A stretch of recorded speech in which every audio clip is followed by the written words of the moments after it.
ازواج اپنے حجرات کے کبھی مالک نہیں تھی. ازواج جو نبی صلی اللہ علیہ وسلم کے ازواج تھے وہ پیغمبر کے گھر میں رہتی تھی. مکہ اور مدینہ کے درمیان جو پہاڑیاں ہیں نا وہ بہت ہی گنونے شکل کے ہیں. وحشت ان کو دیکھ کر آپ کو ڈر لگتا ہے. سیاہ رنگ کی پہاڑیاں, اس میں بندر بھی بہت رہتے ہیں, آپ نے دیکھا ہوگا, بہت سخت منظر ہے. امام جعفر صادق علیہ السلام نے فرمایا کہ یہ جہنم کے وادیوں میں سے ایک وادی ہے, یہاں پہ وہ 2 آدمی ادھر ہیں.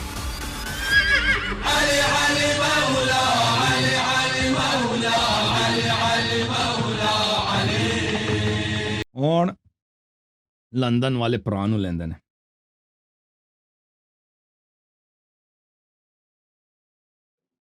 السلام علیکم. وعلیکم السلام ورحمۃ اللہ وبرکاتہ. تھینک یو کیا ویری مچ سر. خیریت سے ہیں حضور؟ ٹھیک ہے آپ؟ الحمدللہ الحمدللہ. ہم تو سر کب سے راہ میں آنکھیں بچھائے بیٹھے ہیں اور آپ کہتے ہیں ہم لائن میں نہیں ہیں, لگتے نہیں ہیں. اللہ اللہ آپ آپ کو کو عزت جزا دے. دے, تھینک یو اللہ سر. آپ کی توفیقات میں اضافہ کرے اور اللہ آپ کو بہت عزت دے, بہت عزت دے. اللہ آپ تھینک کو یو سر. خوش رکھے, آپ کی نسلوں کو آباد کرے انشاءاللہ. Thank you sir. اللہ تعالیٰ آپ کو بھی دنیا و آخرت کا خیر دے اور آپ کے گھر والوں کو انشاءاللہ دنیا و آخرت کی سلامتی و عافیت جزاک عطا اللہ کرے. جزاک اللہ. بس اللہ سے دعا کریں, اللہ شفا بھی دے اور ہدایت بھی دے. انشاءاللہ اللہ تعالیٰ شفا عنایت کرے انشاءاللہ اچھا, بحق محمد وعلی اب محمد. 2-3 چیزیں ہیں بھائی جان. میں تو لرننگ پروسیس میں ہوں, میں جی آپ کا سر. زیادہ ٹائم نہیں لوں گا. جیسے 2-3 گھنٹے سارے دوست لیتے ہیں, تو میں جی جی آپ کے 2-4-5 منٹ ہی انشاءاللہ ٹھیک ہو جائے گا جی سر. معاملہ. جی سر.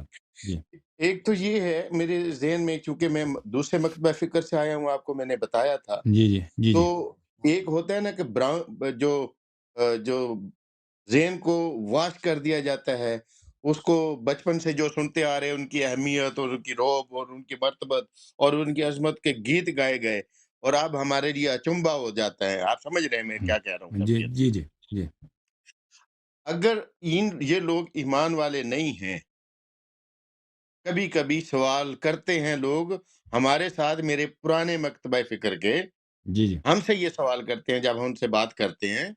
وہ کہتے ہیں جہاں نبی کریم صلی اللہ علیہ وسلم اس وقت آرام فرما رہے ہیں, جی وہ کون سی جگہ ہے؟ ہم کہتے ہیں ریاض الجنہ ہے, اور وہ ریاض الجنہ کا بھی دل ہے جہاں روضہ اقدس ہے.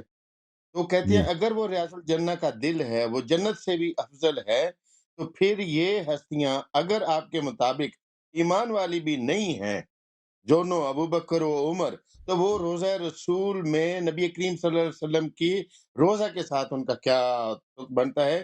پھر تو ان کو عذاب ہونا چاہیے, اور عذاب تو جنت میں نہیں ہوتا. یہ ہمیں سوال کیا جاتا ہے. جی جی. تو عرض یہ ہے میرے بھائی میرے عزیز, اس کے جواب میں کہ دیکھیں رسول اللہ صلی اللہ علیہ وسلم جہاں پہ مدفون ہیں ان کا ذاتی مکان ہے, وہ مسجد میں مدفون نہیں ہے. مسجد اور ہے, پیغمبر صلی اللہ علیہ وسلم کا جو بیت شریف ہے وہ اور ہے. مسجد بھی پیغمبر صلی اللہ علیہ وسلم نے خریدا تھا.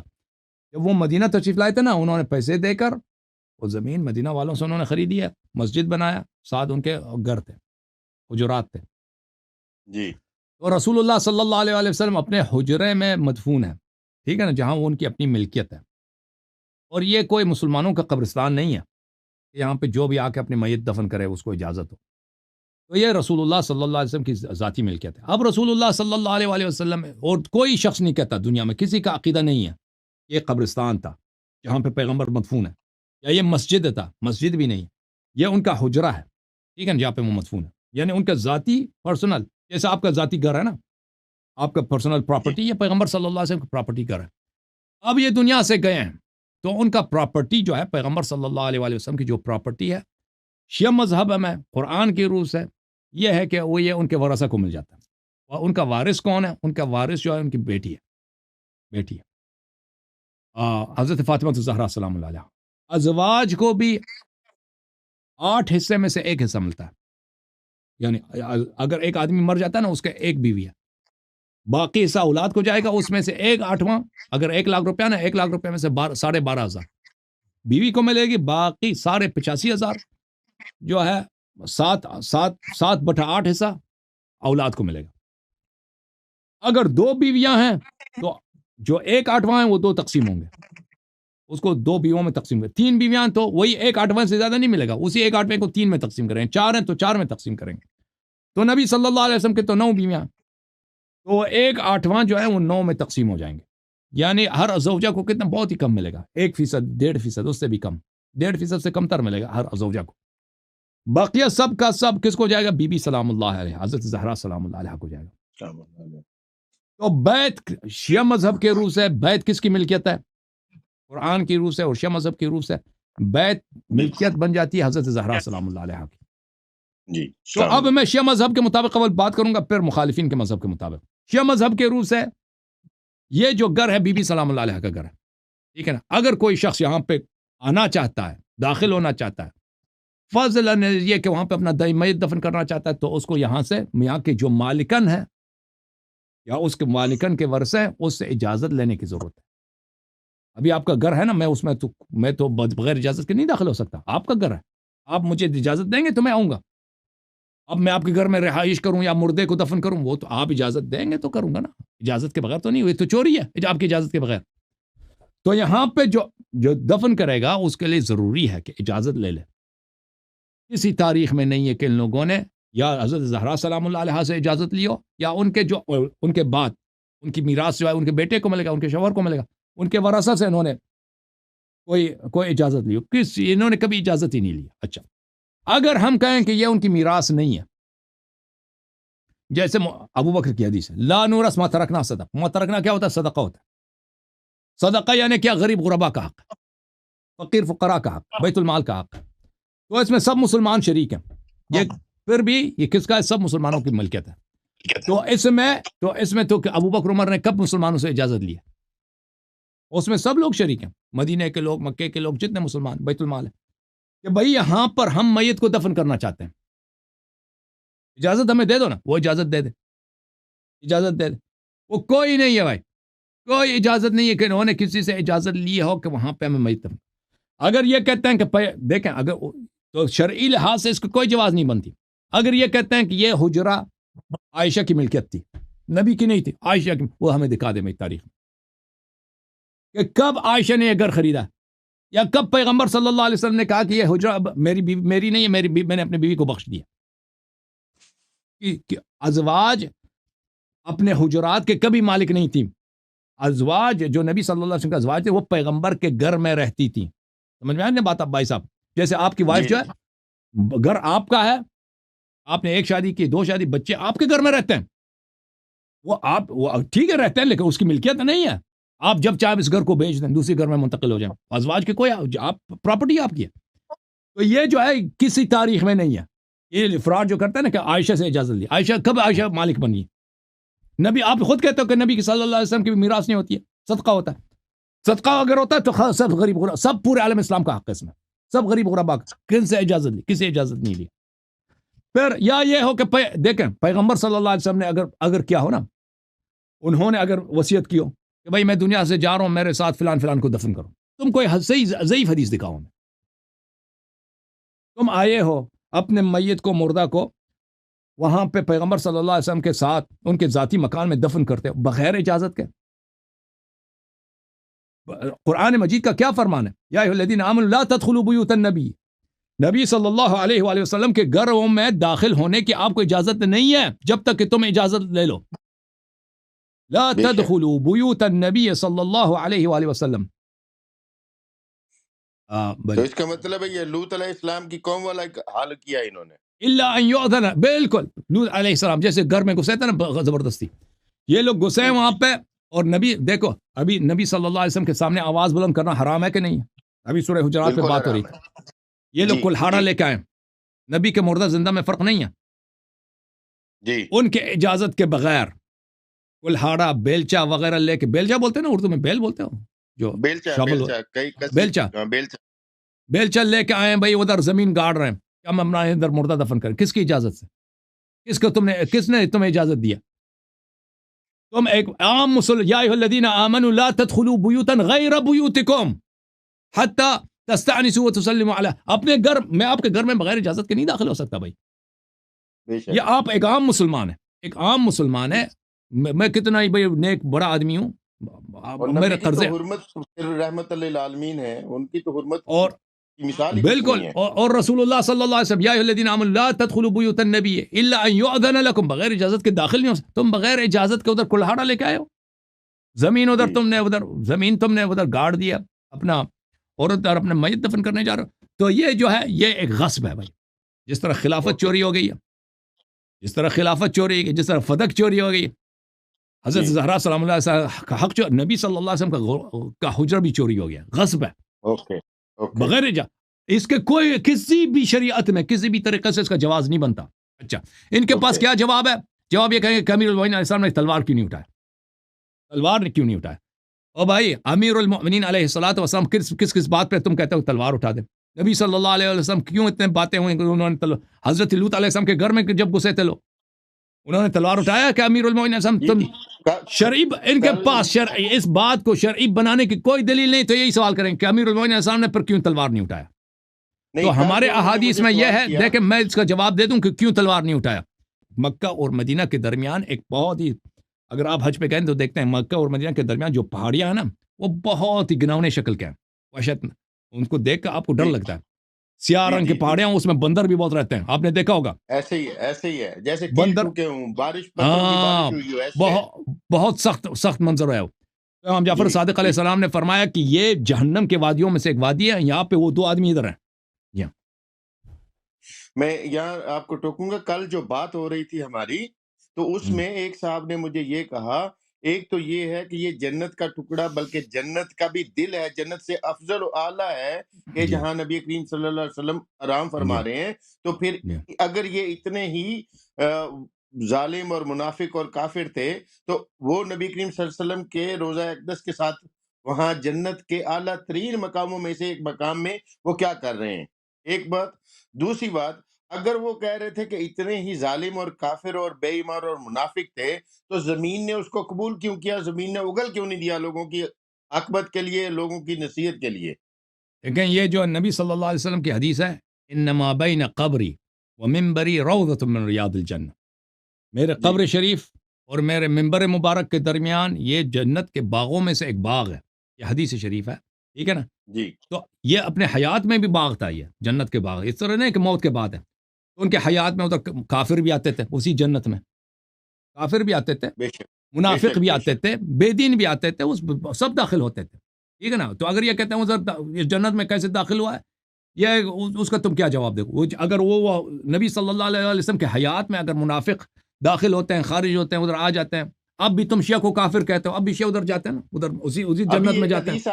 ہم اسی جنت میں اتنے نماز پڑھی ہیں. بیان کی آپ نے ایک اور حدیث بھی آج بیان کی کہ جب نبی کریم صلی اللہ علیہ وسلم حوض کوثر پہ ہوں گے تو کچھ صحابی آئیں گے تو فرشتے ان کو دور لے جائیں گے، تو نبی کریم صلی اللہ علیہ وسلم فرمائیں گے کہ یہ تو میرے صحابی ہیں، ان کو کہاں لے کے جا رہے ہو؟ تو اللہ رب العزت فرمائیں گے کہ آپ کے بعد انہوں نے بڑے بدعات شامل کی تھی، لہٰذا انہوں نے کفر کیا، یہ دین سے بدل گئے، ان کا کوئی کام نہیں. اگر وہ کافر ہیں، منافق ہیں، جن کی حدیث نبی کریم صلی اللہ علیہ وسلم فرما رہے ہیں پھر جنت میں بھی تو وہ گئے ہیں، تو روزہ رسول کے قریب وہ آ گئے تو کیا بعید ہے پھر؟ بالکل آپ کی خدمت میں عرض یہ ہے کہ آپ یہ ہمیں جواب دے دیں نا کہ زمین نے تو اس زمانے میں جب نبی صلی اللہ علیہ وسلم مسجد میں ہوتے ہیں نا، کافر منافق آتے ہیں، تو اس وقت مسجد ان کو کیوں قبول کرتا تھا جنت؟ ان کو باہر کیوں فرشتے نہیں دھکل دیتے تھے؟ ٹھیک ہے نا. تو عرض یہ ہے کہ ہاں بالکل اللہ تعالیٰ نے ہمارے پاس احادیث روایات ہے کہ وہاں پہ یہ جو ہیں دفن ہوئے تھے، ان کو ملائکہ جو ہے لے کے گئے تھے، یا وہ ادھر نہیں ہے، ٹھیک ہے نا، یہ ادھر نہیں. ہاں ماشاء اللہ. اچھا دوسرا میں ایک دو چیزیں تھوڑی سی اپنے ناقص علم کے مطابق میں جو یاد آ جاتی ہیں آپ کے ساتھ میں شیئر کروں گا. اور میں ایک اور نقطہ آپ کو بتاؤں، ایک اور نقطہ بتاؤں. دیکھیں جو لوگ زیارات پہ گئے ہیں وہ جانتے ہیں کہ کربلا میں کتنے معجزات ہوتے ہیں، نجف اشرف میں کتنے معجزات، مشہد مقدس میں کتنے معجزات ہوتے ہیں. اتنے جو نابینا ہوتے ہیں، اندھے ہوتے ہیں، شفا پاتے ہیں، بہرے، وہ کوئی بیماری ہوتی ہے، کینسر، کوئی اپاہج ہوتا ہے، عورتیں ہوتی ہیں جن کی اولاد نہیں ہوتی، ان کو اللہ تعالیٰ ان کو اولاد دے دیتا ہے. لیکن نبی صلی اللہ علیہ وسلم کے مزار پہ کرامات نہیں ہوتی، تاکہ وہ نہ کہیں تاکہ وہ نہ کہیں کہ ابو بکر نے ہمیں دیا، ٹھیک ہے نا. اگر ادھر کرامات شروع ہو جائے نا تو یہ لوگ کہنا شروع کر دیں گے. ہاں یہ قدیم ایام سے دیکھیں کتابیں لکھی گئی ہیں اتنے زیادہ، اللہ جانتا ہے. ادھر مشہد میں جائے نا، ادھر ایک بہت بڑا دفتر ہے معجزات درج کرنے کا، ادھر اتنے معجزات درج ہوتے ہیں کہ بے حساب. تو مشہد مقدس میں امام رضا علیہ السلام کے بارگاہ شریف میں تو قدیم ایام سے آج تک ہم نہیں سنتے کہ بھائی مدینہ منورہ میں، ٹھیک ہے نا، تو یہ فراڈی شروع کریں گے نا اگر ادھر کرام کہ یہ جے کہیں گے شیخین کے ہمارے کرامات ہمارے ہمارے بڑوں کی کرامات ہے. ہاں تو کرامت اچھا امام حسین کی کرامت نبی صلی اللہ علیہ وسلم کی کرامت ہے, امام صلی رضا اللہ علیہ علیہ السلام کی وآلہ وسلم. کرامت, امیر المومنین علیہ السلام, یہ سب انہی کی اللہم صلی کرامات علی ہے ماشاء اللہ. محمد رسول وعلی اللہ صلی محمد. اللہ علیہ وسلم نے آپ سب مسلمانوں کو شیعوں کو حوالہ دیا کہ کرامات چاہیے, معجزات, برکات چاہیے, مشکلات کا حل چاہیے, تم جاؤ میرے حسین کے دروازے پہ. اللہم صلی علی اللہم محمد صلی وعلی علی محمد. محمد اچھا وعلی دو محمد باتیں وعلی میں ابھی کہوں گا جی بھائی جی جان, صرف دو باتیں. جی ایک تو یہ کہ جب نبی کریم رب العزت نے خلیفہ بنانا تھا تو رب العزت نے ملائکہ کو کہا کہ وائز قال ربک للملائکۃ انی جاعل فی الارض خلیفہ. تو اللہ رب العزت نے ایک معیار قائم کیا تھا جو سارے قرآن میں بھی ہے اور سارے بیان بھی کرتے ہیں کہ کس کو خلیفہ بنایا جائے اور کس کو عظمت دی جائے. تو ان فرشتوں سے بھی پوچھا کہ تم یہ بتاؤ کیا چیزیں ہیں, یا نام متبرک نام ہیں. تو جی مختلف روایت ہر کوئی اپنے اس سے حساب سے کرتا ہے. تو آدم نے رب اللہ کے علم سے وہ بتایا, تو اللہ نے یہ معیار مقرر کر دیا تھا کہ علم میں جو آپ سے بڑا ہے وہ آپ کا خلیفہ ہے, وہ آپ کا امام ہے, وہ آپ کا سربراہ ہے. اور میرے نبی کریم صلی اللہ علیہ وسلم یہ فرما رہے ہیں انا مدینہ تو علمھا وعلی بابھا. ماشاء اللہ. تو اس میں خلافت کی اور عظمت کی اور امامت کی ایک دلیل موجود ہے جو آپ دوسری بھی ساری دیتے ہیں. میں صبح سے یہ ساری سن رہا تھا آپ کی, اور جی دوسرے بھی میں ہارون والی بھی, داؤد والی بھی, اور لوط والی بھی ساری میں نے سنی, ابراہیم والی بھی ساری الحمدللہ میں نے سنی. تو ماشاء اس میں اللہ میرے ماشاء ذہن میں یہ آ رہا تھا کہ یہ علم کی بنیاد کے اوپر امامت اور فضیلت اور خلافت ہے. تو ان میں سے کوئی ہے جو ایسا علم والا جس کے لیے کوئی اللہ. ایک حدیث میرے نبی کریم صلی اللہ علیہ وسلم نے فرمائی ہو؟ کیا عرض کریں بھائی, ان کے علم کو بھائی پتہ, اور آپ کو دوسرے پتہ ہے جو نا. آج ایک بھائی بیٹھے ہوئے تھے ملتان سے جی کہ کدھر سے, وہ کہہ رہے تھے کہ ان سے مانگنا شرک ہے اور نبی کریم صلی اللہ علیہ وسلم سے بھی مانگنا شرک ہے اور یہ ہے اور وہ ہے. تو اللہ رب العزت قرآن پاک کی پہلی ہی سورہ میں فرماتے ہیں اعوذ باللہ من الشیطان الرجیم بسم اللہ الرحمن الرحیم الحمدللہ رب العالمین, کہ میں عالمین کا رب ہوں, میرا شکر ادا کرو. اور وہی رب فرما رہا ہے بھائی وَأَرْسَلْنَاكَ إِلَّا رَحْمَةً لِّلْعَالَمِينَ.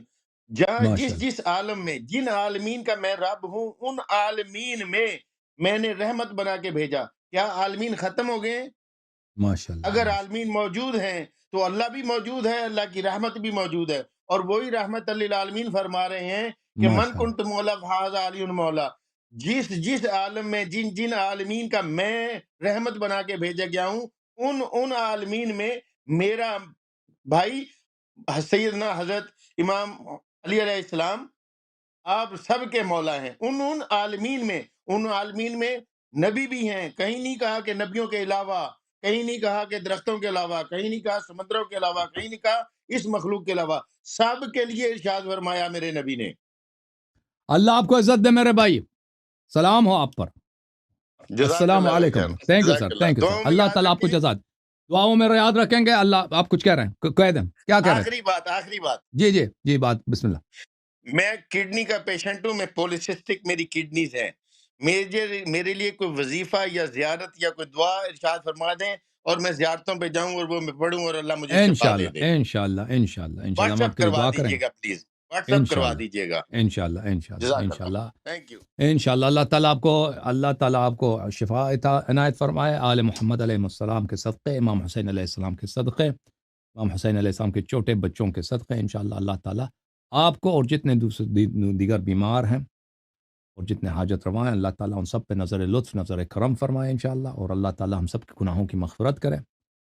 امام رضا علیہ السلام کے صدقے, امام حسین علیہ السلام کے صدقے ہمارے بچوں کے ایمان میں اضافہ فرمائے, ہمارے گھر والوں کے ایمان میں اضافہ فرمائے, اور ہماری بخشش کرے, ہماری مغفرت کرے, ہمارے اموات کی مغفرت کرے. اور اللہ تعالیٰ ہمارے مولا, ہمارے آقا, ہمارے سردار, ہمارے مالک امام عصر علیہ السلام کے فرج میں تعجیل فرمائے. ان کو اذن خروج عنایت فرمائے, ان کو اذن قیام عنایت فرمائے, ان کو عافیت عنایت فرمائے, بلائیں ان سے دور رکھیں. اور پروردگار عالم ان دنیا زمین و آسمان کی جتنی بلائیں ہیں ان کے دشمنوں پر, ان کے منکرین پر نازل فرمائے, ان کے منکرین کا منہ کالا کرے اور ان کے شیعوں کو عزت دے. پروردگار عالم ہم پہ رحمت نازل کرے. اور پروردگار عالم جن لوگوں نے ہمارے ساتھ دیا ہے, ہمارے سپورٹ کیا ہے, ہماری انکریجمنٹ کیا ہے, جنہوں نے فائنینشیل ہیلپ کیا، اللہ تعالیٰ ان کے حاجات قبول فرمائے، ان کو جزائے خیر دے دے. اللہم صل علی محمد وآل محمد وعجل فرجهم الشریف. یا اللہ یا اللہ یا اللہ یا ارحم الراحمین یا ارحم الراحمین یا ارحم الراحمین. یا محمود بحق محمد ویا عالی بحق علی ویا فاطر السماوات والارضین بحق فاطمة الزہرا ویا محسن بحق الحسن ویا قدیم الاحسان بحق الحسین. نسألك ونقسمك صل على محمد وآل محمد وعجل لوليك الفرج. اللهم عجل لوليك الفرج. اللهم عجل لوليك الفرج. اللهم عجل لوليك الفرج. اللهم عجل لوليك الفرج. اللهم صل على محمد وآل محمد وعجل فرجهم الشريف. آپ سب پہ بہت بہت سلام. خدا حافظ. علي علي مولا علي علي مولا